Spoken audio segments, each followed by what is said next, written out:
Vamos lá. Eu vou ler aqui para nós iniciar 2 textos e depois a gente entra na mensagem. Primeira carta de Paulo aos Coríntios, capítulo 6, verso 12. Vamos lá. Primeira carta de Paulo aos Coríntios, capítulo 6, verso 12, e depois eu leio mais uma que está em 2 de Pedro, e a gente entra na mensagem. Eu nasci para governar, parte 2.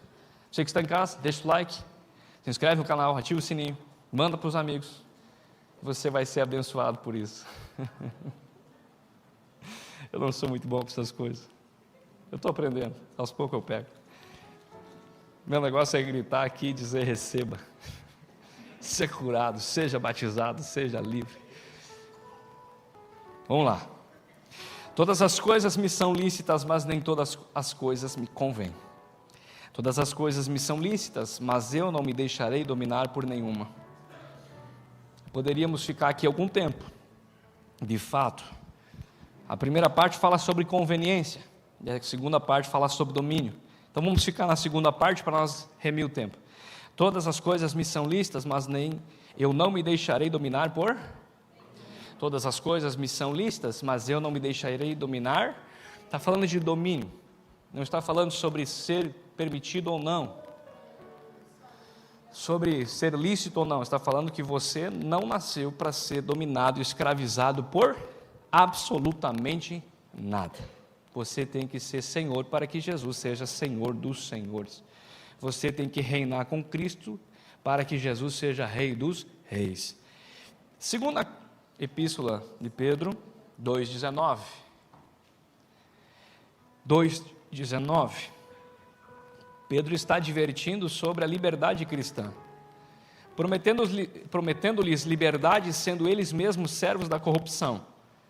Porque de quem alguém é vencido, de tal faz-se também. O que está falando é que tudo que você não vence, que você não tem controle. Lembra de Paulo falando? Que você se deixa dominar e não tem controle de escolher se quer fazer ou não.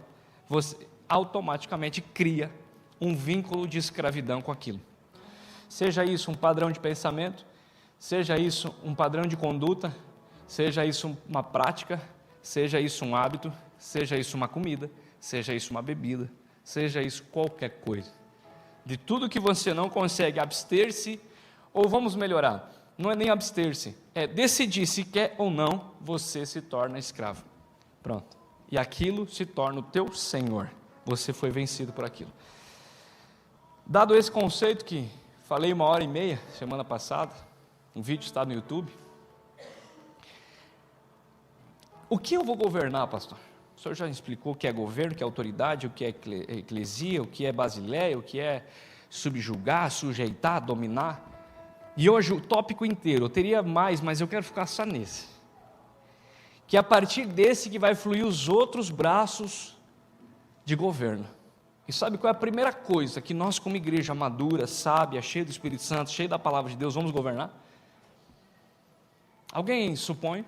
Alguém pode dizer: pastor, nós vamos governar a política. É verdade isso? É. Nós vamos botar representantes políticos dentro dos gabinetes, em nome de Jesus. Quem deu amém vai ser candidato. Que o mais difícil é achar o candidato. Porque a gente entregou para o diabo algumas coisas. E agora nós temos uma árdua tarefa de ir lá pegar de volta, porque não é dele. Não é dele. Se você estudar só um pouquinho de avivamento, você já vai ver que a Inglaterra, que hoje, vocês sabiam hoje, vocês devem saber, claro, que a Inglaterra hoje 90% dos jovens nascem e crescem, e o sonho deles é ser Harry Potter. É engraçado, não? 90% dos jovens ingleses, o sonho deles é ser bruxo. É sério, isso é uma pesquisa feita. 90% dos jovens ingleses, o sonho deles é ser bruxo. Aí você vai olhar para a Inglaterra, um país que você vê nos filmes sombrio, fantasmagórico, cheio de lendas, Sherlocks e tantas outras coisas, que na verdade, meu irmão, foi berço dos maiores avivamentos do mundo. Dos maiores avivamentos do mundo saíram da Inglaterra. Você vai ver hoje, por exemplo, uma América com uma teologia pós-liberal, pós-moderna, uma teologia liberal, aliás, conceitos relativizados, teologia de prosperidade, um evangelho deturpado, vindo dos Estados Unidos da América. Mas quando você olha para os Estados Unidos da América, foi berço dos maiores avivamentos do mundo. Eu não vou falar disso hoje, mas o que eu quero dizer com isso é que aos poucos, para você ter uma ideia, os conselheiros da coroa sempre foram os pregadores. Os conselheiros da coroa britânica sempre foram os pregadores. Os conselheiros dos presidentes sempre foram os pregadores. Sempre foram, sempre foram. Se você estudar só um pouquinho de história de avivamento, você vai ver que essas duas nações em particular, por exemplo, o país de Gales, foi uma nação que se converteu quase que inteira. Hoje não tem 5% de cristianismo. Você vai ver, por exemplo, que a Ásia, que foi uma região que Paulo ganhou para Jesus inteirinha, porque a Bíblia diz que ele tocou a Ásia inteira, hoje não tem 5% de cristianismo, 95% é muçulmano. Todo o avivamento que Paulo levou para Roma e para a Europa, tanto oriental quanto ocidental, e aí você fala de Alemanha, de Lutero, você fala de John Hus, você fala de Calvino, de Suíça, você fala de avivamentos espanhóis, como Savonarola, Jerônimo. Hoje, meu irmão, o cristianismo, eu falei aqueles dias, nós estamos vivendo na Europa, já não é era pós-moderna, já se fala em era pós-cristã. As igrejas estão se transformando em pubs, se não algo pior. Pense comigo isso. Áreas que eram nossas para governar foram sendo entregues para o diabo, como política, como esporte. Me diga os senhores, do que vale mais um jogador crente que dizima e sustenta missões ou um jogador promíscuo que gasta tudo em prostituição e bebedeira? Fala para mim. Crente, não? E por que a gente entregou o esporte para o diabo? Nossos esportes não são do diabo. Me diga uma coisa, vale mais um governante que faz pacto na terreira ou um governante que ora na igreja? Então por que a gente entregou a política para o diabo? Vale mais que a nossa economia faça o povo prosperar ou faça o povo empobrecer e morrer de fome? Então por que a gente entregou a economia para o diabo, dizendo que o dinheiro é do diabo, quando a Bíblia nunca disse isso? Não, o dinheiro é sujo. Não, sujo pode ser de bactéria, só passar álcool gel. O dinheiro não é sujo, o dinheiro é neutro. Sujo é quem usa ele, ou limpo. Eu poderia dar exemplos aqui. A gente por muito tempo desincentivou, eu estou falando como igreja, muitos talvez aqui são novos convertidos, nem sabem do que eu estou falando. Mas por muito tempo a gente desincentivou as pessoas, por exemplo, a ser empresárias, porque iam se corromper. A estudar numa faculdade, meu irmão, quando eu me converti, lá nos idos de... Não faz tanto. É só para parecer com mais autoridade a minha fala. Mas quando eu me converti, na década de...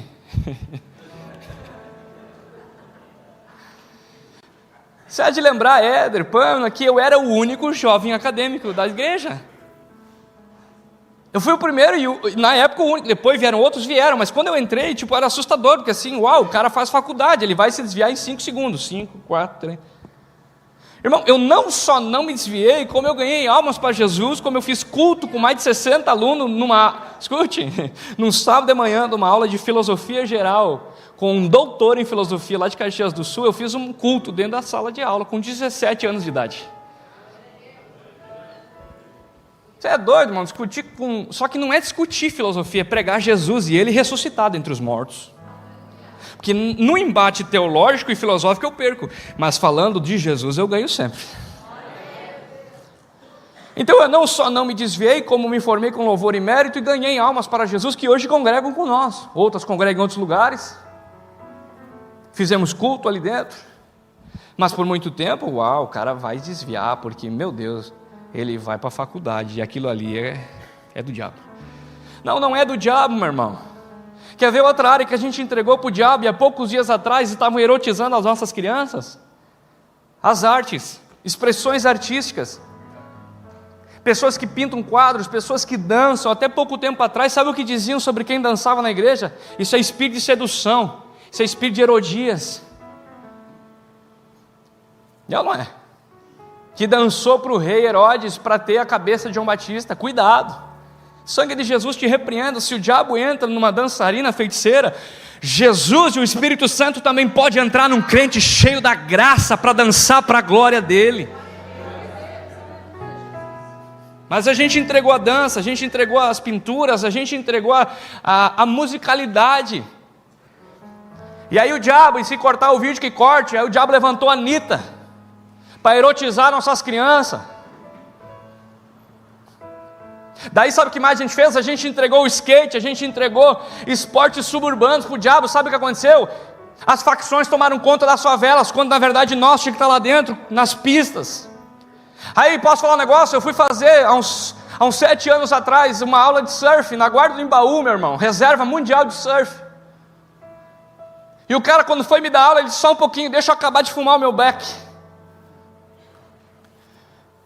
E sabe, eu cheio de preconceito, depois voltei para casa e disse: Cássio, o cara está chapadão lá. A casa disse: cara, é tu que está invadindo o habitat dele, ama ele, fala de Jesus para ele.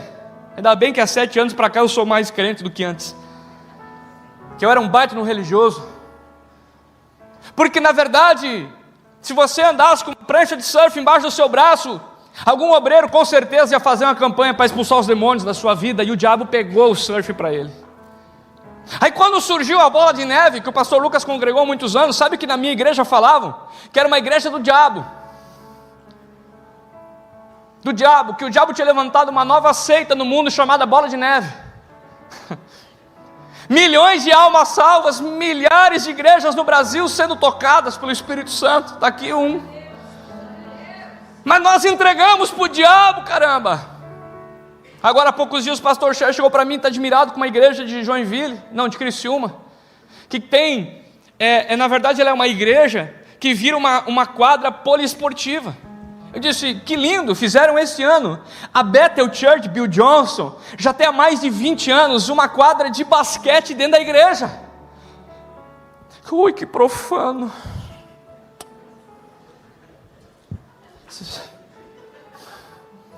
Posso falar um negócio para você? Tem almas que eu ganhei às 3 da madrugada em cima de uma mesa de sinuca. Só que você tem que saber em que ambiente você transita e se você tem capacidade de governar. Eu vou falar sobre isso hoje. Eu não fui para jogar sinuca, eu fui para ganhar uma alma. É muito diferente. O não andar na roda significa não ir fazer o que eles fazem. Eu não fui fazer o que eles fazem, eu fui blindado, orando em língua, em jejum, e fui para a mesa de sinuca. Hoje é o nosso irmão Maurício, congrega lá em Estrela. Ganhei ele numa mesa de sinuca. Poderia dar tantos exemplos de gente que foi ganha para essa igreja através dos pequenos horários de futebol que nós tínhamos.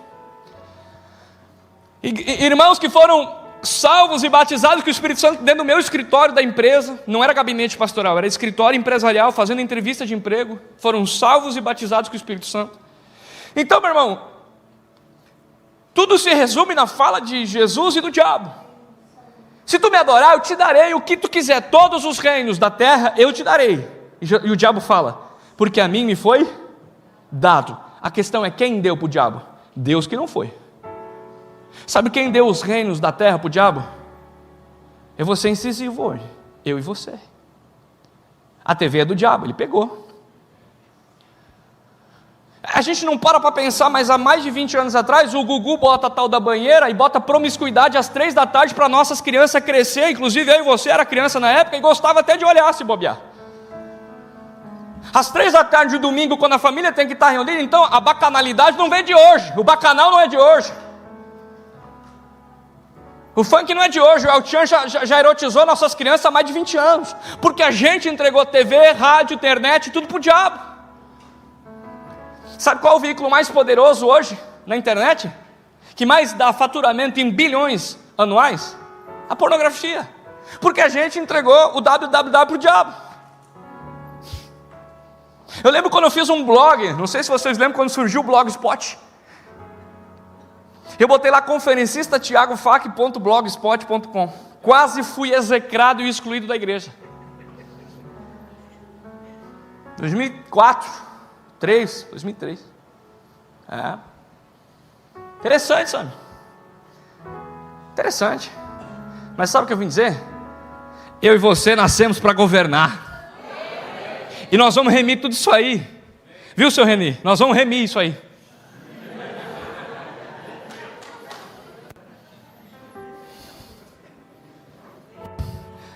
Eu tô pilhado.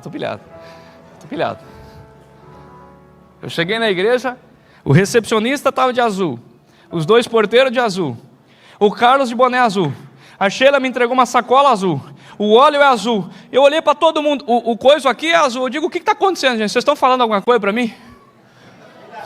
Vocês querem me dar um anúncio aí? Eu não estou acompanhando as redes, o que está acontecendo? Quem tem ouvidos, ouça.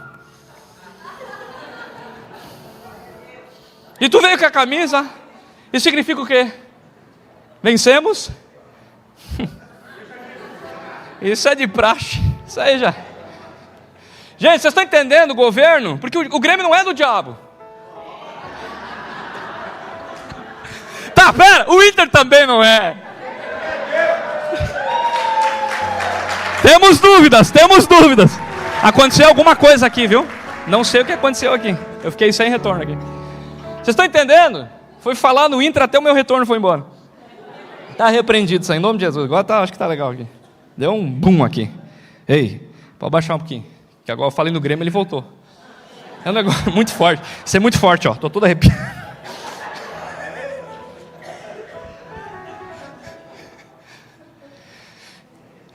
Você vai virar agora para 3 pessoas e dizer assim: você nasceu para governar. 3. Você nasceu para governar. Você nasceu para governar. Você que está em casa, você nasceu para governar. E qual é a primeira coisa que eu vou governar, pastor? Que eu estou gostando do assunto. Que eu sempre sonhei em ser jogador de futebol, pastor. Eu sempre sonhei em ser surfista, pastor. Eu agora estou gostando. Sabe qual é a primeira coisa que você vai governar? 1, 2, 3, aqui comigo. Sabe qual é a primeira coisa que você vai governar, porque você nasceu para governar?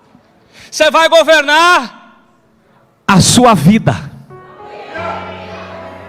A primeira coisa que hoje eu quero ministrar, e eu vou gastar tempo com isso, que você vai governar, é a sua vida. Porque se você não conseguir governar a sua vida, você não vai governar mais nada nesse mundo. Não adianta eu vir aqui falar que nós vamos redimir política, ciências, artes, desportos, áreas de influência, que nós vamos tomar a sociedade, quando na verdade eu não tenho nem autocontrole, nem domínio próprio, e eu não consigo nem governar a minha vida, nem disciplinar meus hábitos, nem governar meus sentidos, meu espírito e minha alma. Então vamos lá. Bota na tela para mim um versículo que está em 1 Coríntios 9, 24. Quem está aqui, diga amém. 1 Coríntios 9, 24. Vocês têm a Almeida atualizada em vez da Fiel? Porque no grego essa palavra aqui ela é mais apropriada naquela tradução. E aí me ganha tempo eu não precisar explicar. Se tiver a revista atualizada, joga aí, que é a que eu estou usando.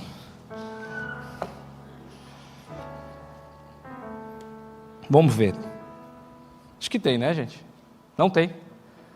É paga? E ninguém paga isso aí? Eu quero declarar que o tempo de nós usar versões gratuitas vai acabar, em nome de Jesus. Eu ia ficar aqui esperando até amanhã, pastor. Então eu vou ler. Não tem, né? Pois é. Então eu vou traduzir do grego para você. Não sabeis vós que os que correm no estádio, todos na verdade correm. É lógico. 100 metros, maratona, qualquer coisa. Quem está ali está correndo. Mas um só leva o prêmio. Lógico. Correi de tal forma que você vai alcançar. Próximo. Todo aquele que luta, aqui está a chave. Essa palavra de tudo se abstém. No grego, lá na origem, a melhor tradução, ela diz, tudo domina. Tudo domina. Algumas traduções também usam a expressão, tem autocontrole. Aquele que luta, está dizendo, governa a sua vida, de tal modo que alcance uma coroa corruptível. Está falando de um padrão de vida. O cara botou na cabeça que quer ser um corredor maratonista ou um lutador de alta performance, ele precisa governar a sua vida de acordo com aquele propósito. Muda os hábitos, muda a rotina, muda a alimentação, muda tudo. Então ele governa a sua vida a partir de uma coroa corruptível, que é a medalha, para ser campeão. Quem entendeu até agora? Nós, porém, corremos e lutamos por uma coroa. 26. Pois eu assim corro não como coisa incerta, assim combato não como batendo no ar. Antes, domino, governo o meu, e reduzo a. Então quem é que está sendo agora governante? E quem está sendo escravo? A minha vida. Pastor, mas eu e a minha vida é a mesma coisa? O seu eu, como essência, pode ser fruto do resultado de tantas coisas que eu nem quero entrar aqui em questões de psicossociais aqui. Mas o que Paulo está dizendo é que o a minha essência, pegou a minha vida e colocou na cruz de Cristo, e ela vive governada a partir de um objetivo incorruptível. O que Paulo está dizendo é que o meu corpo, a minha alma, o meu espírito, porque nós somos tricotomos, corpo, alma e espírito. Vou explicar isso. Corpo, alma e espírito agora estão reduzidos à servidão de tal modo que eu governo meu corpo, minha alma e meu espírito por uma coroa incorruptível. Até aqui de acordo? Esse é o resumo, meu irmão. Subjugar nossa vida, governar-nos a nós mesmos, a partir de uma perspectiva, de uma coroa, de uma meta a ser alcançada, que é o reino de Deus. Então o que Paulo está dizendo, em outras palavras, como quero ser um homem de Deus, como fui salvo, como fui remido, como nasci de novo e sou uma nova criatura, agora o meu corpo, a minha alma e o meu espírito não mais me governam, mas eu reduzo o meu corpo, minha alma e meu espírito à servidão de Jesus Cristo, e eu governo a minha vida. Logo, tudo o que me governava, com intenção de tirar de mim essa coroa, não pode ter mais vez na minha vida. Compreende?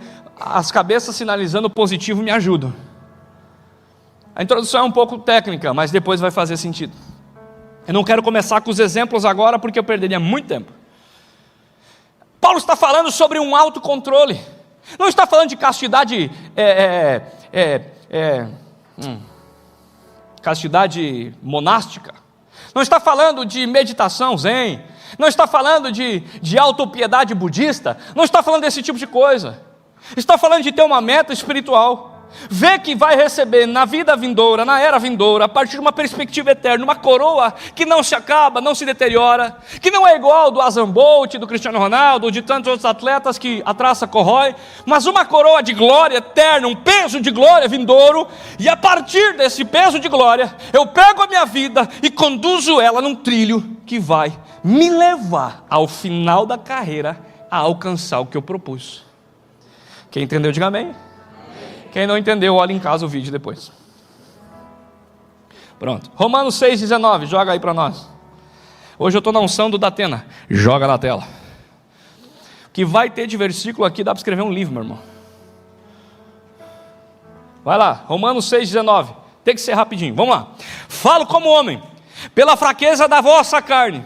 Assim como apresentastes os vossos membros à servidão da imundícia, a maldade para a maldade, agora apresentei os vossos membros para, olha lá no fim, santificação.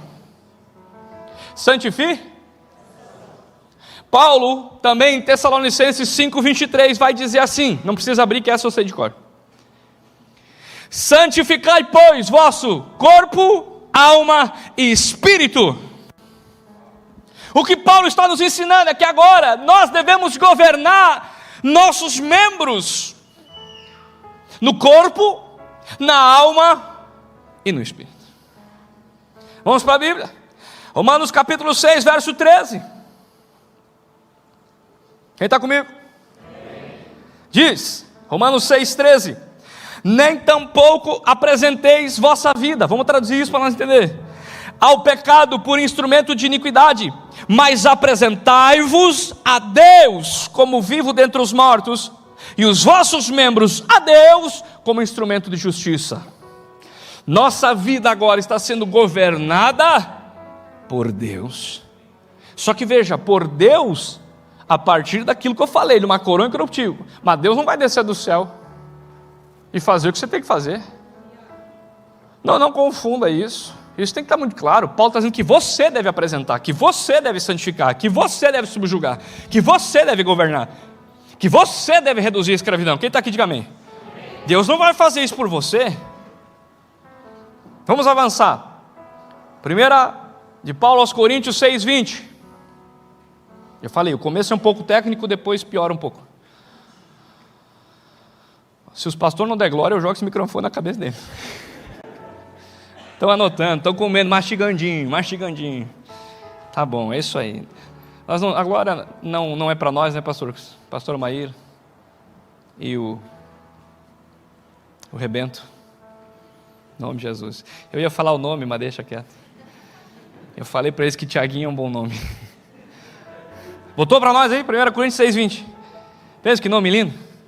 Tiaguinho, vem. A risada da pastora Maíra é muito autêntica, eu gostei. É isso aí. Porque fostes comprados por bom preço. Glorificai, pois, a Deus. Está conjugando o verbo no imperativo. Lembra que eu falei para você que eu estudei português? Glorificai. Você glorifique a Deus no vosso corpo e também no vosso, porque os dois pertencem. Pois é uma série de instruções aqui sobre esse assunto. Governe a sua vida de modo a alcançar a coroa incorruptível. Se você não conseguir governar os seus membros, sua vida, seu espírito, seu corpo, meu irmão, como que a gente vai governar? Sabe, ontem eu estava discipulando, na verdade, um casal, e conversando e ministrando, eu falava assim, meus irmãos, entendam uma coisa, por muito tempo a gente projetou as promessas de Deus a partir de uma ótica única e às vezes até humana. Vou explicar. A gente falava sobre nações, e eu sei que a maioria dos que são aqui pentecostais de berço já receberam pelo menos uma profecia dizendo: eis que te digo, as nações te esperam. Sim ou não? E aí sabe o que a gente fez? A gente deixou de viver a vida esperando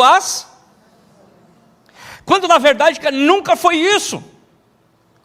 O conceito de Deus espiral, antes dos técnicos em venda, vai fazer um curso de técnica de venda, você vai entender do conceito espiral, funil espiral, onde você pega e catalisa. Alguém já fez isso? Estou falando bobagem ou falando a verdade? Você catalisa, você faz um funil de vendas, é uma espiral decrescente, ela cresce grande e você vai canalizando. Jesus ensinou isso. Jerusalém, Judeia, Samaria, e aí nações. Quer dizer, só vai funcionar nas nações o que primeiro vai funcionar em... Então eu vou traduzir: se não funcionar na minha casa, que é Jerusalém, não vai funcionar nas nações. Eu estou testemunhando isso para todo mundo, para os pastores que vão ser pais e coisas, para os irmãos. Eu levei tempo para entender isso, porque eu pensava que nações eu tenho que me trancar no quarto, ler pelo menos umas 3 vezes a Bíblia por ano, jejuar 3 vezes por semana, orar umas 5 horas por dia. E cara, no final das contas estava irritado, era um mau marido, talvez um pai ausente. E hoje, meu irmão, você começa a entrar num estado de dizer assim: uau, o avivamento é dia a dia, o avivamento da segunda-feira, o evangelho da segunda, o mover pós-culto, aquilo que nos toca quando na verdade saímos da igreja. E sabe o que significa isso? Que a gente começa a assumir o governo espiritual da nossa casa, do nosso hábito diário, e a gente começa a se parecer com Jesus para a esposa, para o filho, para o vizinho, para o padeiro, para o açougueiro, para o vendedor de carro, que está aqui hoje, em 2008 vendeu um carro para nós, está aqui, glória a Deus. Dei um abraço nela na entrada, pastor Sérgio. Me cobrou, ele disse: como é que tu não deu um abraço nela? Eu disse: calma, haverá outros cultos. Hoje, antes de entrar, eu cumprimentei ela. E você começa em Jerusalém afetar sua vizinha, seu colega, Aí Deus, opa, Jerusalém está funcionando, vamos estender isso. Funcionou Arroio do Meio? Então agora vai funcionar em Teutônia, Estrela, Cruzeiro, Veracruz. Opa, funcionou em Judeia, agora vamos ver lá em Porto Alegre, São Paulo, Buenos Aires, Europa, Ásia, África. Mas se não funcionar aqui e não transformar essa igreja, como é que vai transformar as nações, igreja? Como que eu vou governar as nações se eu não governo a minha vida?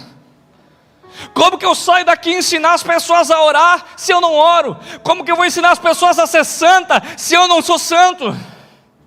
Como que eu vou ensinar as pessoas a amar Jesus se eu não amo Ele? Como que eu vou falar de avivamento se eu sou um marido ausente, um pai autoritário? Como que eu vou ensinar as pessoas sobre servidão a Jesus se eu nem dízimo dou? Não tem como, gente. Então a gente precisa entender que tudo vai começar a partir daqui, ó. Crie, por isso falei. A gente precisa ser totalmente afetado por aquilo que a gente está vivendo. E aí vai começar, e é isso que eu falava para esse casal, vai começar a ser uma consequência natural. Escute o que eu vou falar e que fique registrado. Se puderem anotar, anotem quem falou e a data. Em 10 anos o mundo vai buscar não profeta, não grande pastor, não grande orador. Vai buscar uma pessoa sã, de mente, corpo e espírito. Daqui 10 anos, quem for são, vai estar acima da média. Talvez hoje não faça sentido o que eu estou falando, mas tenho falado com os pastores. Se daqui 10 anos, você manter o padrão de vida que aqui está sendo ensinado, se daqui 10 anos você não depender de remédio para dormir, não depender de remédio psicossomático, não depender de dinheiro emprestado para saudade, se você for são, no corpo, na alma e no espírito, você vai ser 1 em 1 milhão. Porque daqui 10 anos o mundo estará doente, e já está hoje, está piorando. Se você daqui 10 anos ter sanidade mental, e seus filhos forem sujeitos, obedientes, você será uma pequena fração da sociedade. O mundo está doente, o mundo está no caos, e nós não precisamos, antigamente para ser bom tinha que ser acima da média, antigamente para ser bom tinha que ser uau, hoje em 10 anos para ser bom, se ser normal. Tem um cara na internet chamado Wesley Delanogari. Esse cara foi fazer um podcast com o Thiago Negro, do Primo Rico. Os caras começaram o podcast dizendo: rapaz, tu é o cara mais visto da internet, tu tá milionário, não escreveu livro, não tem nada, tu é um psicólogo de consultório. Como é que tu ficou rico? Como é que tu ficou famoso? Ele disse: sendo normal. Porque eu comecei a gravar vídeo para as pessoas dizendo que eu durmo sem remédio, que eu durmo 8 horas por dia, que eu acordo feliz, que eu não tomo nenhum tipo de remédio, que eu consigo ter hábitos disciplinados, exercício físico, que eu me alimento saudável, que a minha mente é sã, que o meu corpo é são. Rapaz, eu botei na cabeça e tô loucão. Daqui 10 anos eu quero ser são, no corpo, na alma e no espírito. E as pessoas vão vir do mundo inteiro sentar aqui e dizer assim: me ensina a ser são, equilibrado como você, não ser maluco nas emoções, não ser desequilibrado, não ser abusivo, não ser carente. Meu irmão, hoje está difícil de achar uma pessoa que sabe quem é, que tem identidade firmada, que não é ofendido, que não é carente. Aí eu fico aí 1 mês e meio sem pregar, aniversário da igreja não prego, e estou tentando pregar sem falar, para dizer para você o quê? Que você não vai ser suprido por nada que está fora. Você precisa assumir o governo da sua própria vida, meu irmão.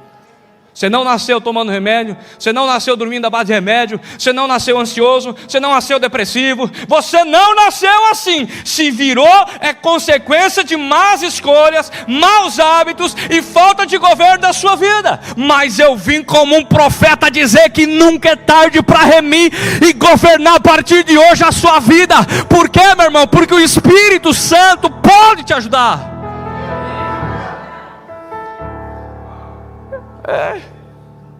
Eu não venho falar de mim mesmo, não, eu vim falar da palavra de Deus, na qual eu estou tentando me inserir.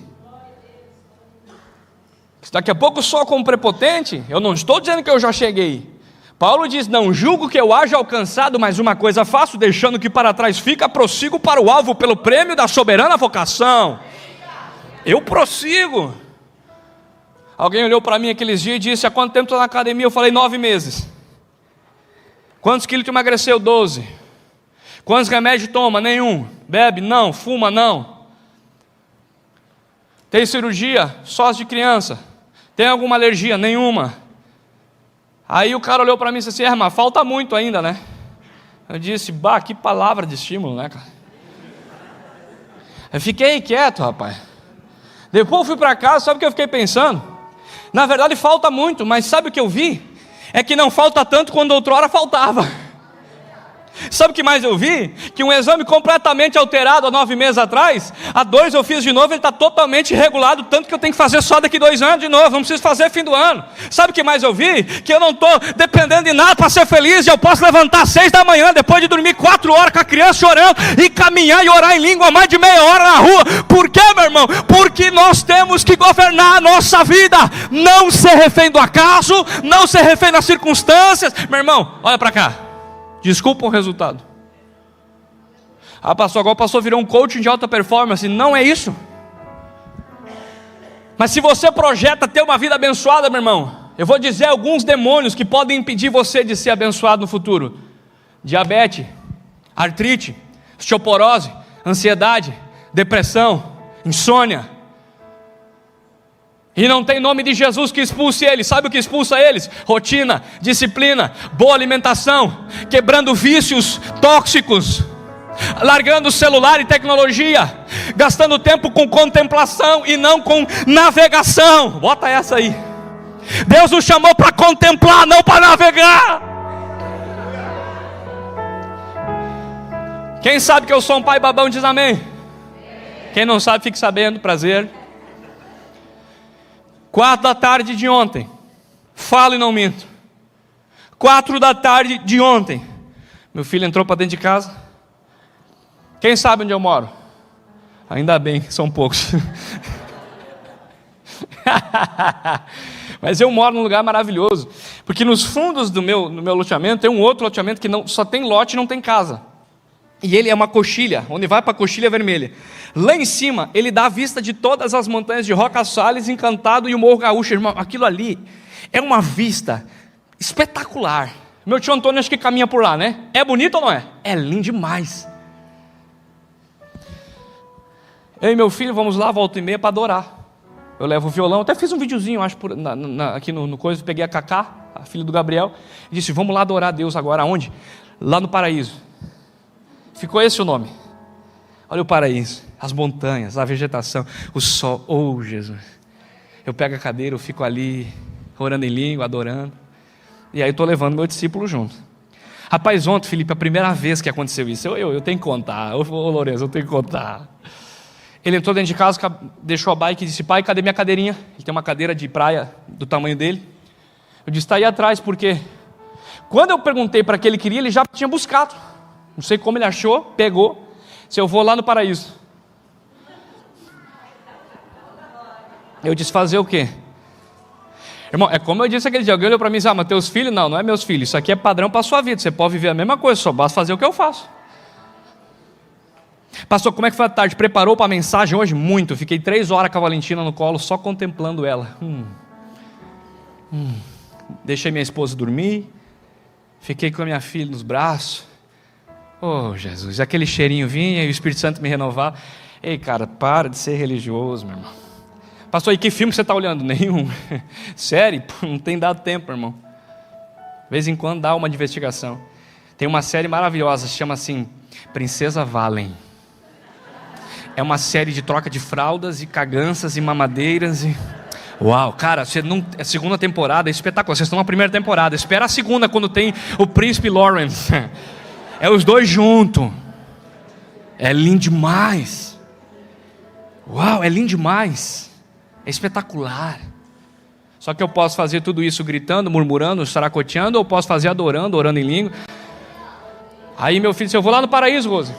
Eu disse: cuidado, filho, se você vê que tem alguém lá, não vá. Sim, pai, eu vou ver na curva ali. Os meus vizinhos sabem o que eu estou falando lá, né?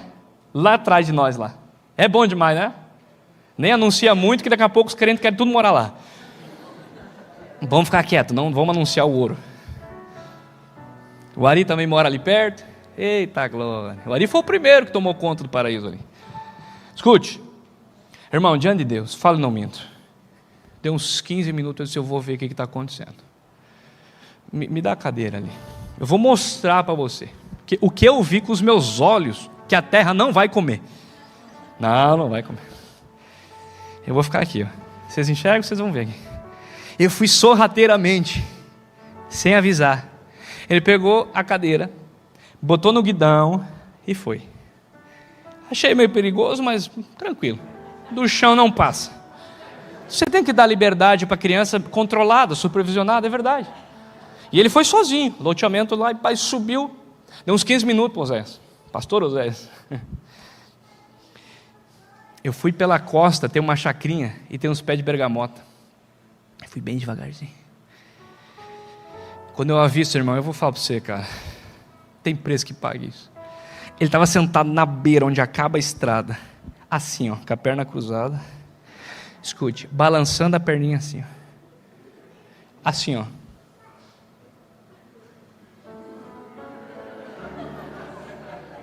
Diante de Deus, eu falo e não minto. Quando eu cheguei, que ele me viu, eu disse: Lourenço, o que você está fazendo? Pai, eu estou olhando para isso. Não tinha celular, não tinha tablet, não tinha revistinha, não tinha fone de ouvido, não tinha nada. Sabe o que tinha?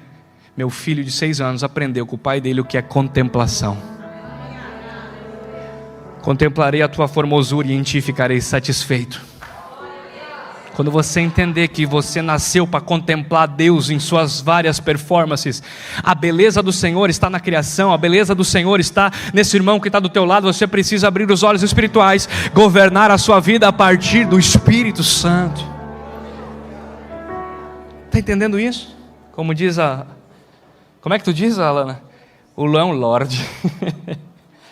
É o meu Lorde, porque Ele vai ser Senhor da vida dele. Eu estou ensinando ele a governar as emoções, a disciplina da vida. Se eu estou tendo êxito com meu filho de 6 anos, eu quero acreditar que dessa igreja vai ser uma geração liberta e curada, que sabe governar suas emoções, seus sentimentos, seu corpo, sua alma e seu espírito. Vamos para a primeira parte. Pastor, governe a minha vida. Ok. O que eu tenho que governar? O seu corpo. Você precisa governar o seu corpo. Escute, eu não quero falar aqui da parte física. Estamos de acordo? Já falei que chega. Parte física já falei. Eu quero falar dos seus 5 sentidos. Você precisa governar o seu corpo nos 5 sentidos. Pastor, me explica? Explico. Você precisa governar o que você vê, o que você ouve, o que você fala, o que você cheira e o que você toca. Porque se você não consegue governar o seu corpo nos 5 sentidos, você não vai governar mais. Primeira coisa que você vai governar a partir de hoje: sua visão, seus olhos. A Bíblia diz em Mateus 6:22, a candeia do corpo são os olhos. Se os teus olhos forem bons, todo o teu corpo terá luz. Talvez você até hoje está vivendo fora da luz, em trevas, porque os teus olhos são maus e estão vendo coisas más. E aí não tem oração, não tem campanha, não tem óleo, não tem demônio. Se os teus olhos forem bons, o teu corpo terá. Você acha que tem como um cara viciado em pornografia ser cheio do Espírito Santo? Você acha que tem como um cara viciado em filme de guerra amar como Jesus amou, vendo pessoas truculentamente sendo esfaqueadas e numa carnificina sanguínea? Eu não estou criando doutrina. Na minha casa não entra. Pastor, eu quero ser como você. Comece fazendo o que eu faço. Tem cara que flerta com a santidade e vai me sair daqui dizendo que eu sou puritano. Que continue assim, porque tem dado muito certo. E daqui 20 anos a gente volta a conversar. Quem sabe você está nessa vida medíocre e frustrada, olhando filme de guerra, e daqui 20 anos, meu irmão, você vai estar arrependido e não ter abandonado essas práticas que entristecem o Espírito Santo.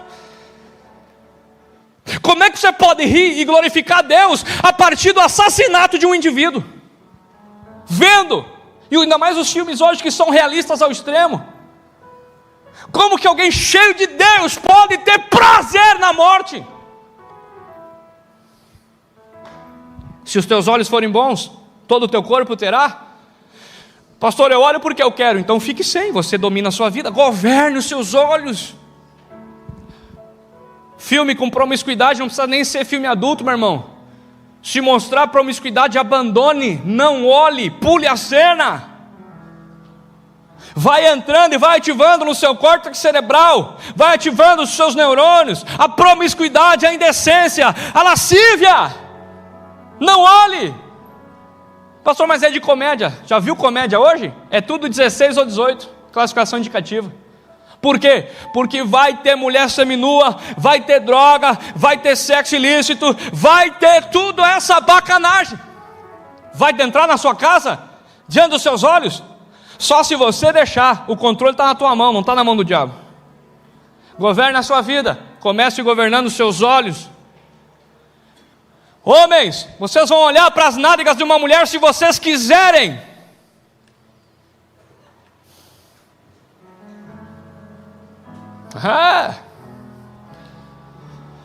É duro, não? É duro. Mas alguém tem que falar. Se nós não conseguimos governar os nossos olhos, pastores, nós vamos governar o quê? Com Jesus nos ares, a glória? Vamos parar de graça, gente. Se eu não consigo governar minha vida nos meus olhos, eu não vou governar nada. Tira o chapéu, tira o cavalinho da chuva. Porque os olhos que estão em você não consegue governar. Irmão, se você não consegue ficar um dia sem olhar aquela maldita Maria del Barrio, eu sou. Não, pastor, eu não sou, eu sou da usurpadora. Você dá risada, tem crente que começa às 8 horas, se saracotear, parece que entrou uma pulga nas partes baixas. O que está acontecendo? Está começando a novela. Porque não consegue mais governar-se a ponto de abster-se. Não, eu não quero, não me faz bem.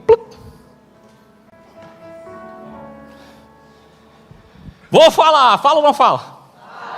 Tem crente que deixa de vir culto para olhar jogo, porque não consegue governar os seus olhos.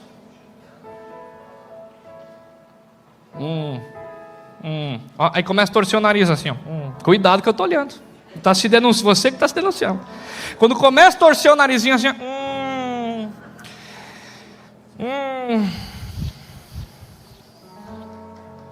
se os teus olhos, pastor, então é pecado olhar jogo? Não, claro que não.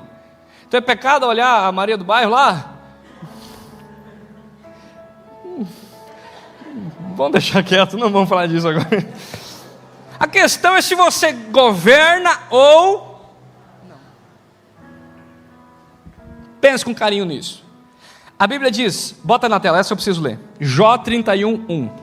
Enquanto ela vai colocando, eu quero fazer uma pergunta. Quem acha aqui dentro que Jó era um homem de Deus? Quem acha que ele não era um homem de Deus? Os que não levantaram não acham nada, né?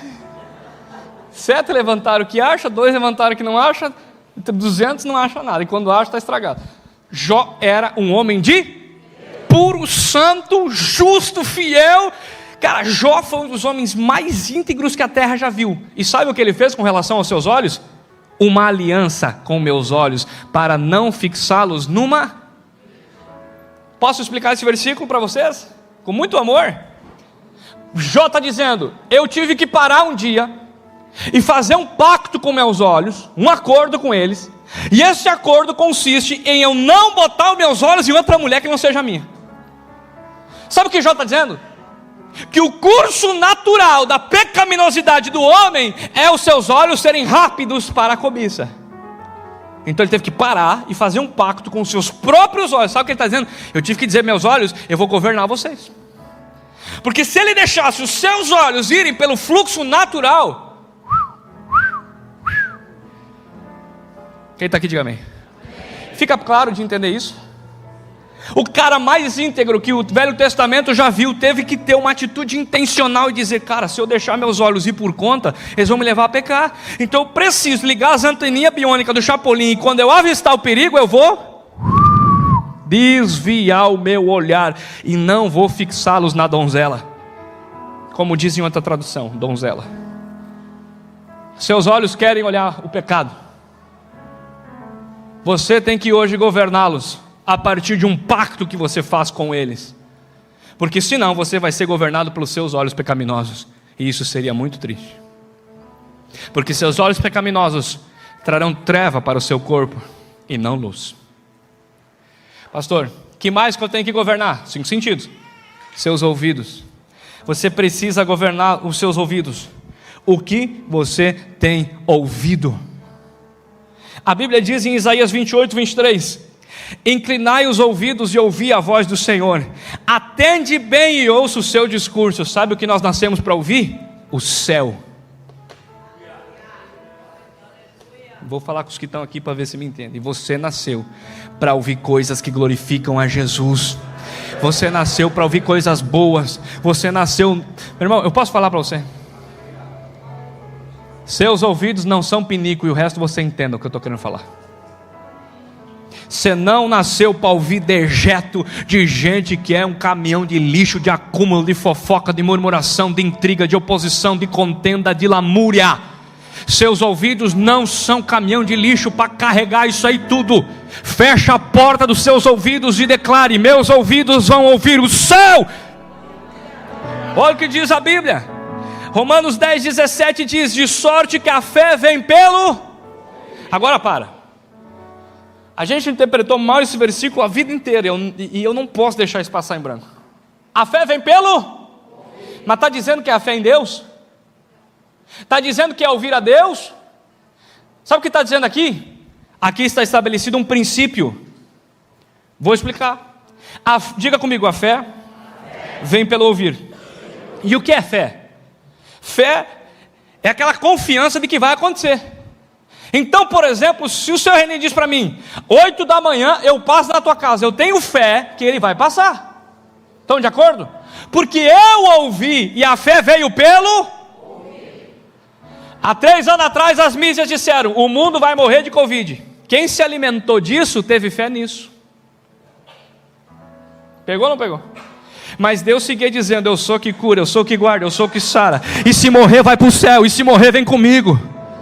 Teve gente que se alimentou do caos, da Globo lixo, e encheu sua cabeça de fé no caos. Eu alimentei meus ouvidos da fé no Espírito Santo, da fé na voz de Deus. E sabe o que aconteceu? Os dias melhores da minha vida aconteceram nessa época.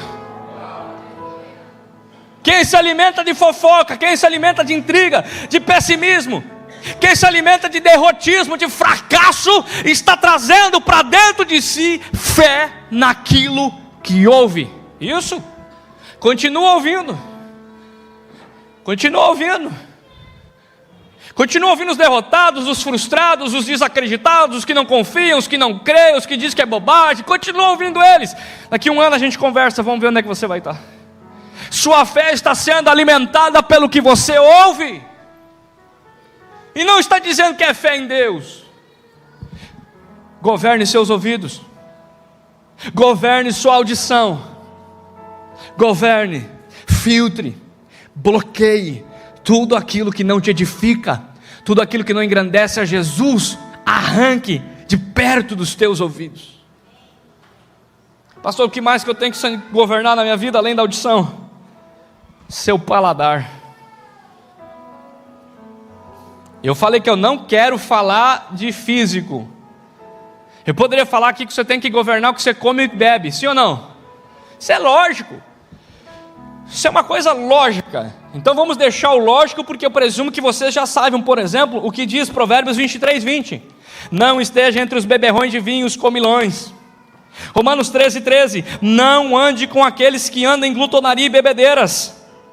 Gálatas 5:21. Os beberrões e os que praticam a glutonaria não entrarão no reino de Deus. Então os comerrões e os beberrões, você não pode ser um deles e nem andar com eles. Está na Bíblia. Está de acordo? Veja. Não, pastor, eu fui liberto e eu era um bêbado no mundo e hoje eu estou na igreja, eu bebo socialmente. Cara, vai da tua consciência. Se realmente você consegue ter governo disso, fica no teu critério. Vamos falar, nós somos maduros para falar? Só que a maior prova que você governa é conseguir ficar sem.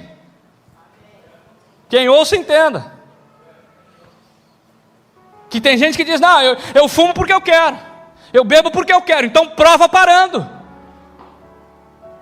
Nós atendemos uma mulher viciada aqui, até internar ela, eu internei. E ela diz assim: eu fumo porque eu quero, porque se eu quero parar, eu paro. Então para, nunca parou.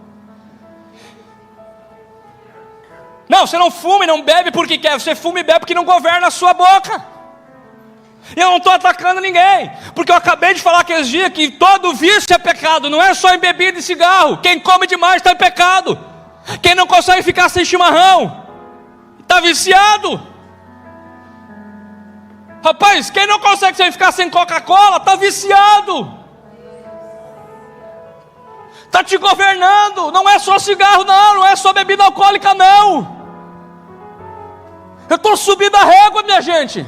Não, pastor, eu faço porque eu quero. Fica um mês sem beber Coca-Cola. Aí você vai provar que governa a sua boca. Não, mas eu bebo porque eu quero. Então prove. Para de te sabotar, meu irmão. Você não consegue, senão já tinha parado, porque aquilo ali está te matando. E ninguém bebe veneno, por mais saboroso que seja, mas nós bebemos. Eu vi um médico dizendo: você daria veneno com gosto de morango para o seu filho? E todo mundo dizendo: não, Deus o livre. Mas está dando refrigerante. E não é o que estou falando, cara. A gente está dando veneno porque a mídia entrou na nossa cabeça dizendo bebe. E eu vou pegar os pastores tudo de relho aqui, se vocês não mudarem. Eu vou falar diante da igreja, porque eu quero esses homens com vida e não estou brincando. Vida abundante, gente. Vamos tomar vergonha na cara e vamos abandonar aquilo que vai nos matar cedo. Que um pai bate quando precisa. Eu quero esses homens cheios de vida e vigor, não cansados, cheios de doença na velhice, pelo amor de Deus. E os obreiros também. É sério. Daqui 30 anos tem 40 igrejas, os caras que eu confio, que estão comigo, estão tudo doentes, com a imunidade baixa, tendo que se ausentar dos compromissos porque está doente. Por quê? Porque hoje eu estou dizendo que nós temos que governar o que entra na nossa boca e o que sai dela.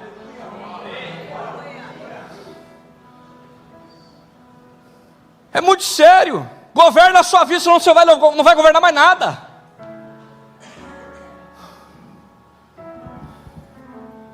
Governe seu paladar. Pronto, agora o que entra, agora o que sai. Cara, o que está saindo da sua boca? Palavras maldizentes? Palavras de murmuração? Palavras de calúnia? Palavras de difamação? Palavras pessimistas? Palavras de derrota? Não pode sair água doce e salgada da mesma fonte, meu irmão. Ou você é fonte de vida ou de morte. Decida hoje de que lado você está. A minha boca foi criada para a glória de Jesus, e dela só sai o que engrandece o nome do meu rei. Eu desafio alguém a vir aqui e dizer assim: sentei na mesa do pastor e começou a falar mal do fulano. Vem aqui e me fala. Não vai achar um.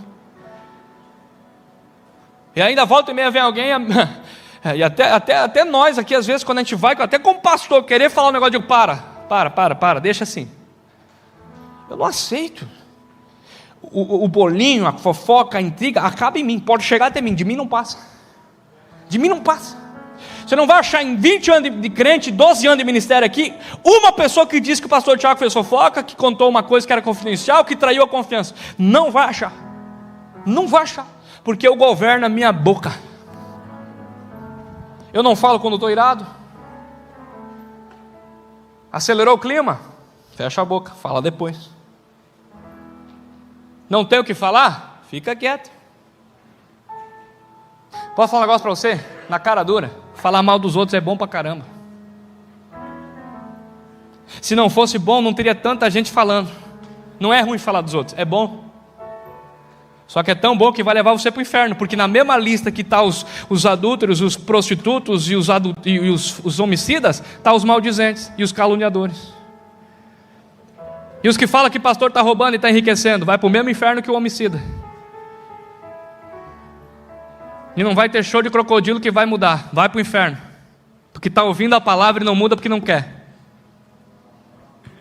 E é esse tipo de mensagem que não vai, pode não encher a igreja, mas vai encher o céu de crente salvo e remido no sangue do Cordeiro. Ninguém está aqui para fazer carinho em bode, não. Nós estamos aqui para discipular ovelhas que amam a Jesus e querem governar a sua vida. E eu não estou irado, estou feliz pra caramba. Só que eu tenho um compromisso com a verdade. Eu não posso admitir chegar nos meus ouvidos pessoas que estão há 7, 8 anos com nós, que andam em rodinha falando coisas absurdas. Governa a sua boca, cara. Você está atraindo demônios para a sua vida, depois nós temos que estar indo expulsar ainda por cima. 1 Timóteo 5,13 diz que as mulheres da época não deveriam ser paroleiras, andando de casa em casa falando coisas ociosas. Paulo diz que isso é pecado. 1 Coríntios 10,10 diz: não murmure, porque quem murmurou, bota na tela, corta para mim. Bota na tela. Isso é uma vergonha. Bota na tela. E não murmureis. Por que eu estou fazendo isso? É pedagógico, é para você depois, quando chegar em casa, lembrar que eu fiz a brincadeira, você não esquece mais. Não murmureis, como também alguns deles murmuraram. Olha o que aconteceu com os murmuradores. Lê comigo, 1, 2, 3. E todo murmurador é atacado pelo destruidor. E aí diz a Bíblia: dai o dízimo e repreenderei o destruidor. Meu irmão, murmurador pode dar dízimo e o destruidor vai atacar igual. Nem o dízimo repreende o destruidor da vida do murmurador. Por isso que murmurador de missa não prospera, porque ele está dando o dízimo com uma mão e com a outra está jogando fora com a murmuração. Ai, caramba, deveria ter ficado em casa.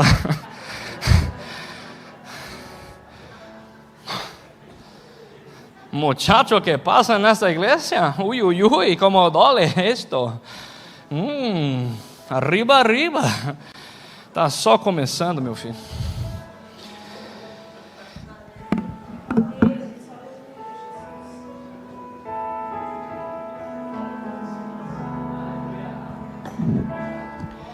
Primeira Coríntios 6,10, quem está aqui, diga amém. Não erreis, nem os devassos, nem os idólatras. Olha a lista, que você que gosta de falar dos católicos aí, os idólatras. Nem os devassos, nem os idólatras, nem os adúlteros, nem os efeminados, nem os sodomitas, nem os ladrões, nem os avarentos. Olha aí quem não dá dízimo e oferta, os avarentos aí, Nem os bêbados, aqueles que bebem só socialmente aí, que fica felizinho. Nem os herdarão. Rapaz, eu acho tão interessante que Paulo bota na mesma lista do homicida, do ladrão, do adúltero, o que fala mal dos outros. Vai ficar de fora do reino. E eu venho aqui dizer, e alguém acha que eu estou brabo. Não, eu amo tanto vocês que eu estou dizendo: para de falar dos outros, senão você vai para o inferno. Você tem que me ajudar a pregar. Vira para quem está ao teu lado e diga assim: você quer ir para o céu? Fala, você quer ser salvo? Para de falar dos outros.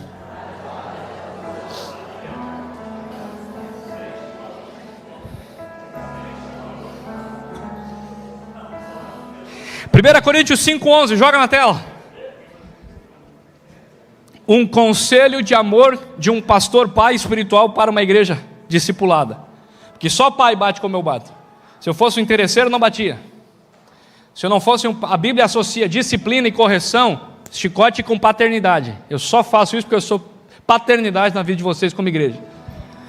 Mas agora vos escrevi para que não vos associeis com aquele que se dizendo irmão, não está falando do ímpio, aquele que se diz crente, seja fornicador, avarento, idólatra, olha lá, mal, beberrão, roubador, com o tal ainda nem, você está proibido pela Bíblia de jantar na casa de alguém que fala mal do outro.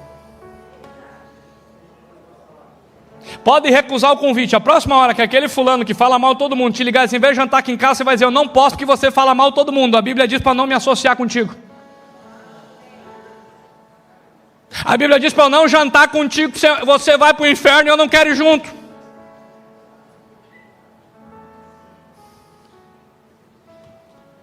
Ainda bem que tudo, a cada frase eu cito um versículo, se estivesse falando de mim mesmo, vocês tinham que levantar e tudo ir embora.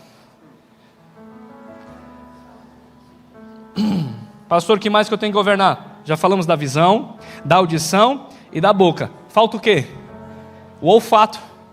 Ah, pastor, eu tenho que governar o que? O cheiro? Claro. O que você anda cheirando aí?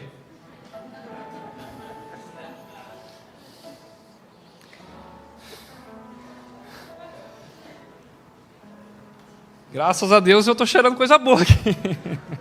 A Sheila está cheirando cocô de nenê. Fez assim, ó. Mas essa palavra aqui eu quero ser breve, porque ela não fala de cheiros, assim, cheiros. Está falando de onde você está enfiando o seu nariz, você está botando o seu nariz onde você não é chamado.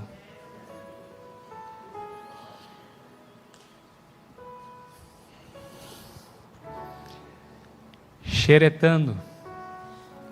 bisbilhotando. Olha o que vem na frente, ó.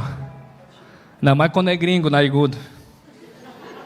E agora a Cássia diz, pior que a Valentina nasceu com esse teu narigão de gringo aí.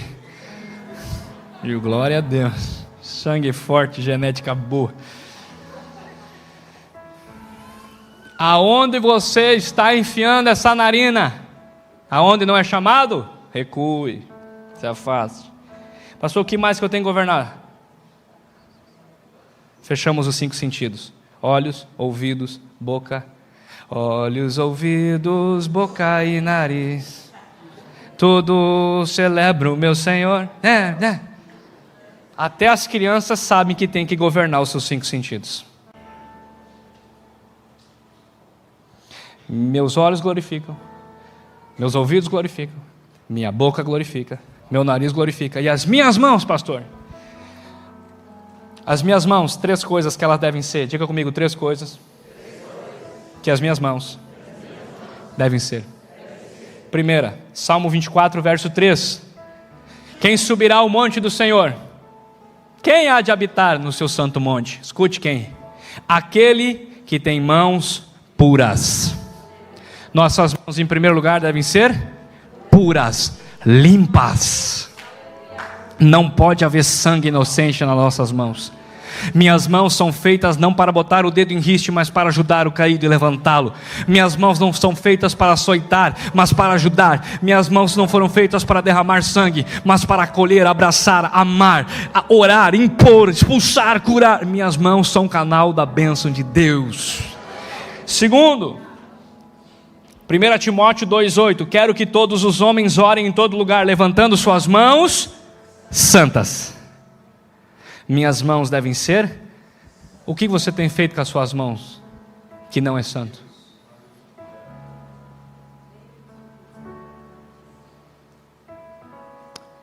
Nós seremos requeridos de mãos santas. A mesma mão que é imposta sobre a cabeça do enfermo, ela precisa ser santa. Santa. Não tem esse negócio de eu sou santo só no espírito. Não, é santo na integralidade. É corpo, alma e espírito. É olhos, ouvidos, boca, nariz, mãos santas. Como é que eu vou orar por um enfermo com mãos que desviaram dinheiro? Com mãos que agrediram uma mulher? Com mãos que espancaram um filho? Como? Com mãos que tocaram o corpo que não deveria ter tocado. Eu vou dar conta das minhas mãos santas. Quando eu toco no impuro, quando eu toco no ilícito, quando eu compro o que não tem nota, quando eu compro o que é falsificado. Nem vou dar esse ensino hoje, porque é para deixar você curioso mesmo. Porque tudo que você compra sem imposto, sem nota, meu irmão, e não é moralismo, é palavra de Deus. Como que pode haver santidade e justiça em algo que está desviando dinheiro, que está roubando? Como, gente? Como? Me explique você. Como que eu posso libertar alguém com mãos que sonegam? Com mãos que retêm? Com mãos que batem? Me explique. Mãos puras, mãos santas. E o que mais, pastor? Minhas mãos devem ser generosas. Minhas mãos devem ser puras, santas e sempre abertas para o Senhor. Provérbios 11:25: a alma generosa prosperará, e quem dá de beber ao sedento será atendido. Provérbios 22:9: o generoso será abençoado, porque deu o seu pão para o pobre. 1 Timóteo 6:9, quem está aqui diga amém. Ora, os que querem ficar ricos caem em tentação e cilada. E aqui grava, toda vez que falar riqueza aqui não é quantidade de dinheiro, é avareza. Diga comigo, riqueza aqui é avareza. Escute, apego não é quanto você tem, é quanto você dispõe. Entendeu? O cara pode ser avarento pobre e generoso rico. Não é quanto você tem. Grava isso, senão o cara vai achar que tem que ser pobre o resto da vida. Não. Em muitas concupiscências afogam os homens. O amor ao dinheiro é a raiz de todos os... Não é o dinheiro, é o amor a ele. É a mão fechada que é pecador. Não é o rico que está em pecado, é o avarento que vai ficar de fora do reino, o cobiçoso, o mesquinho, o pão duro. Você está entendendo? Ou tem que desenhar? Não, governa, mãos generosas é o que Deus requer de nós. Como disse alguém para mim ontem, pastor, está na Bíblia, que nós temos que ter tudo com mãos leves. Eu disse, não está na Bíblia. A frase é bonita, mas não está na Bíblia.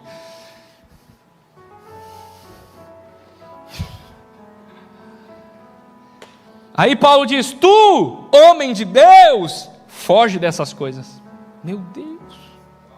Olha o verso 17. Exorta aos ricos do presente século, quer dizer que tem gente rica. E dentro da igreja, porque Paulo está dizendo, tem gente rica congregando contigo, Timóteo. Ensina eles, olha o que ensina eles. Que não sejam orgulhosos, nem depositem a sua esperança na riqueza, mas em Deus, que tudo proporciona ricamente para o nosso prazer. Quem dá a riqueza? Deus. Só que a nossa confiança não pode estar na riqueza. É isso que Paulo está ensinando. Vamos acabar aqui. Mas que pratiquem o bem, sejam ricos em boas obras, generosos em dar e prontos para repartir. Lê na Bíblia, 1 Timóteo 6,17. Ricos em boas obras, generosos no dar e prontos para repartir. Esse é o padrão de um homem de mãos generosas. Amém? Ixi, rapaz, acho que a paulada foi grande. Vamos governar nosso corpo? 5 sentidos, mas tem mais 2 áreas que você tem que governar. Você precisa governar a sua alma. Porque a sua vida é composta de corpo, alma e espírito. Eu acabei o corpo. Pastor, como é que eu governo a minha alma? Primeiro, você tem que entender que a sua alma é um conjunto, escute, rapidinho, da sua mentalidade. Quando a Bíblia fala em alma, está falando da mentalidade e das emoções. Quando a Bíblia fala em alma, ela está falando da sua vontade, das suas memórias, dos seus desejos, dos seus sentimentos. Tudo isso tem que ser governado aos pés da cruz. Você já viu alguém que não governa os seus sentimentos? Que é desequilibrado, você já viu? A Bíblia diz que a guerra é vencida não pelo homem forte, mas pelo homem que governa as suas emoções. A Bíblia diz que governar suas emoções em Provérbios vale mais que tomar uma cidade forte. É mais poderoso um homem que se domina as suas emoções do que um homem de guerra. Por quê? Porque um homem que não domina as suas emoções é uma bomba atômica, é uma bomba relógio, dá até medo de estar perto dele, que depende do que você fala ele explode, depende do gatilho que você toca ele explode todo mundo. Por quê? Porque ele não governa as suas emoções, ele não governa a sua ira, não governa a sua raiva, não governa suas emoções, seu calor. O que um homem desse pode governar? Nada, dica de nada. Ele não governa seu eu, seu orgulho, sua vaidade. Ele tem que estar sempre no holofote, ele tem que estar sempre chamando atenção, ele tem que estar sempre falando mais alto. Grave, você quer ver um homem seguro? É um homem que não precisa mostrar nada para ninguém. Geralmente esses homens que você acha que são grandes homens-arrões, que chegam falando alto, chegam dominando o espaço, cara, são crianças indefesas por dentro que criaram barreiras para parecer por fora grandes e poderosos homens, mas você quebra eles rapidinho nas emoções, você desarma eles rapidinho. Daqui 10 anos o mundo vai clamar por pessoas sãs, escute o que eu estou falando. Governe suas emoções. Pega a sua alma e fala a oração do salmista: aquieta minha alma, porque está agitada dentro de mim. Posso ficar irado? Pode, mas não peque. Posso ficar raivoso? Pode, mas não fale. Domine, segure. Há mais de 5.000 anos Deus chegou para Caim e disse assim: o desejo será sobre ti. Sabe o que Deus está dizendo? O desejo virá, a tentação virá. Aí Deus diz para Caim: cumpre a ti. E aí, pastores, o que está escrito lá? Cumpre a ti dominar. Pastor, mas eu sinto. Domine. Não estou conseguindo sozinho, peça ajuda de um psicólogo, de um psiquiatra. toma um remédio, não sei, mas para de ser desequilibrado nas emoções. Isso não faz bem nem para você, nem para sua família, nem para os seus amigos, nem para ninguém. Você acha que é normal ser mal-humorado a vida inteira? Você acha que é normal ser desconfiado a vida inteira? Você acha que é normal ser retraído a vida inteira? Você acha que é normal achar que todo mundo quer o seu mal a vida inteira? Você acha que é normal estar com o pé atrás a vida inteira na defensiva? Meu irmão, isso não é normal.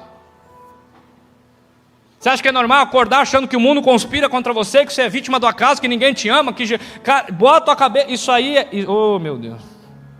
Isso não é normal. Você precisa de ajuda. A vida é linda, é bela. Larga fora desse fardo emocional que colocaram nas tuas costas. A vida é maravilhosa. É linda, é boa.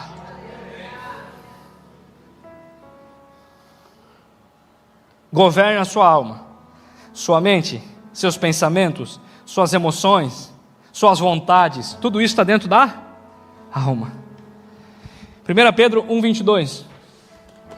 Purifica as vossas almas pelo Espírito Santo na obediência à palavra. Está aqui o segredo.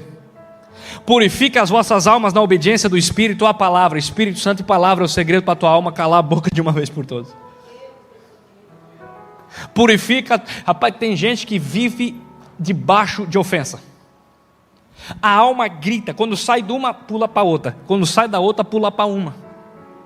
Tu não viu como ela me olhou com aqueles olhos? Porque a minha sogra, o meu sogro... Qual é a cidade da sogra? Quem sabe? É ali em Paraná. Cascavel. Não a minha. I love you. Não, porque o meu vizinho agora botou lá. Sabe, cara, eu sei que você pode ter problema com o vizinho, eu sei que você pode ter problema com o patrão, eu sei, eu também já tive. Só que assim, tudo tem que ter um tempo, tem que acabar. Você não pode viver a vida inteira reclamando de tudo. Triste com tudo, infeliz com tudo. Por quê? Porque não está escrito isso, que isso aqui não foi o que Deus preparou para você. Se você está infeliz, triste, meu irmão, vamos corrigir a rota. Há algo aí para ser transformado pelo Espírito Santo e pela palavra.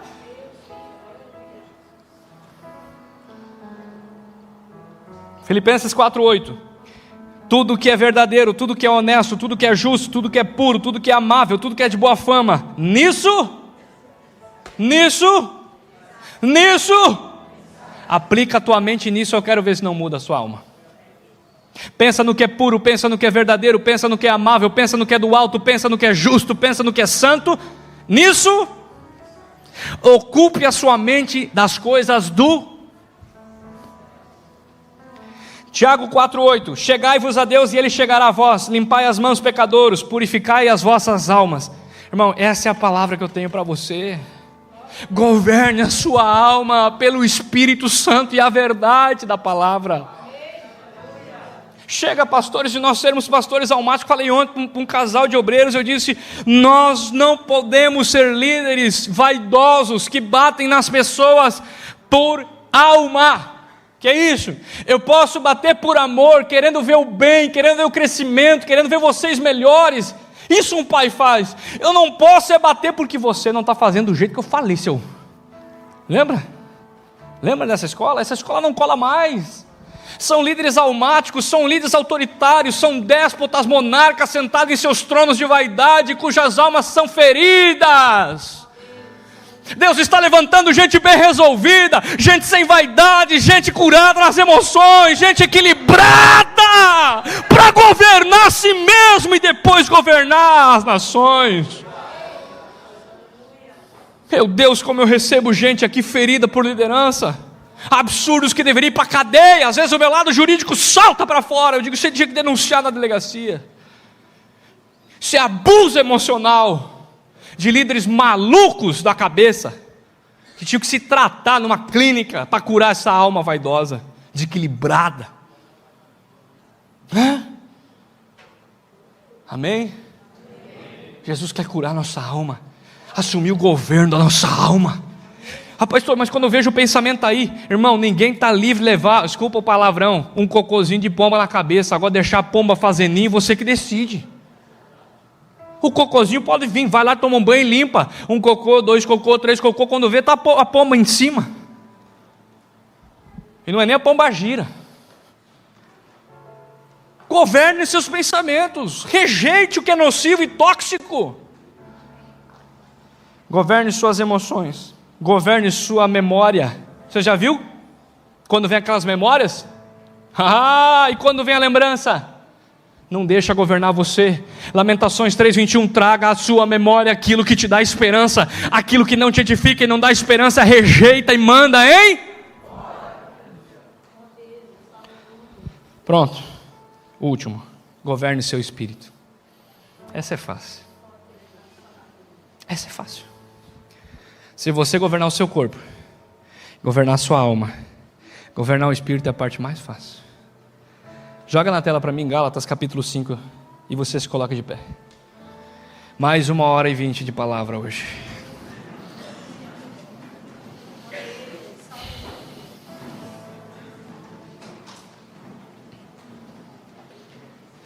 Gálatas capítulo 5, verso 16.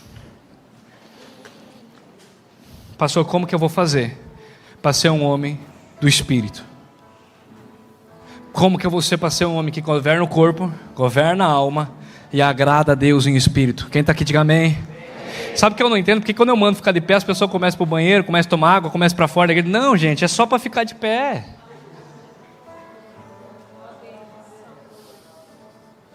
Acaba gerando distração. Isso aqui, mas na igreja de 5.000 pessoas que a Renata profetizou, não vai mais acontecer isso aí. 5.000 pessoas sentadas é a palavra, e nós vamos lutar até eu ver com meus olhos isso acontecer. Enquanto não acontecer, eu não paro. Eu não sou armazenador de promessa, eu sou cumpridor de promessa. Enquanto não cumprir, eu não paro. O verso 16 diz: ande em espírito. Bota o 18, grava comigo, ande em espírito. 18, seja guiado pelo espírito. E bota o 25, viva no espírito. 3 passos básicos, repete comigo: seja guiado pelo espírito, ande no espírito e viva no espírito. Precisa explicar? Claro que não. Ser guiado pelo espírito, deixa ele te conduzir, suas escolhas, suas decisões, suas inclinações. Ande em espírito, ore em língua, leia a palavra, faça devocional, contemple a glória, seja cheio, anda, dia após dia, anda em espírito.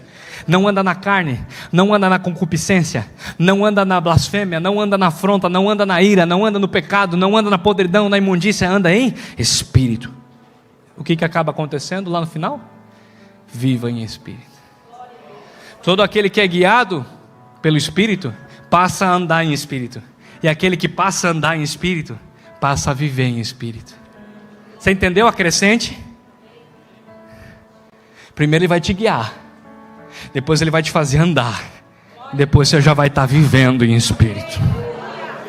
Mas tudo começa, sabe como, Luciano? Ser guiado. Mas para ser guiado, eu tenho que entregar tudo. Ser guiado, eu tenho que dizer: toma o volante, conduz. Não é mais comigo, agora é contigo. Essa é a parte mais difícil de governar a nós mesmos. Ir para a cruz e deixar Ele nos governar. Esse é o resumo. A mensagem novamente acaba na cruz de Cristo. A mensagem novamente acaba em homens que renunciaram a si mesmo para que Cristo viesse e você possa agora, a vida que vivo em Cristo Jesus. Aí o seu corpo e a sua alma se curvam ante o senhorio e você governa para ser um rei e sacerdote de Jesus. Hoje eu vou fazer um apelo forte aqui, porque você não nasceu para ser dominado por nada, e nem guiado por concupiscências, imoralidades, vícios, excessos. Queridos, geralmente o problema não está no objeto em si, o problema geralmente está no excesso. Vocês entendem isso? O problema geralmente está no excesso. E o que é o excesso? É a falta de controle. Comer é bom? É. O excesso faz mal. Até o exercício em excesso faz mal, pode romper alguma coisa. Relação íntima de casal é bom? É. Mas em excesso a Bíblia fala que vira luxúria, é um vício. Pode ser virar um ninfomaníaco. Eu já atendi pessoas ninfomaníacas que não conseguiam controlar a sua área sexual. O excesso, o pecado está no excesso. Por quê? Porque Deus te chamou para ser feliz. Deus te chamou para ser pleno. O pecado está no excesso. Tirar férias é bom? Claro que é, mas chega a hora que tem que voltar. Você está entendendo, Laila? E quem consegue controlar o excesso e ser moderado e temperado e ter autocontrole? Aquele que governa a sua vida.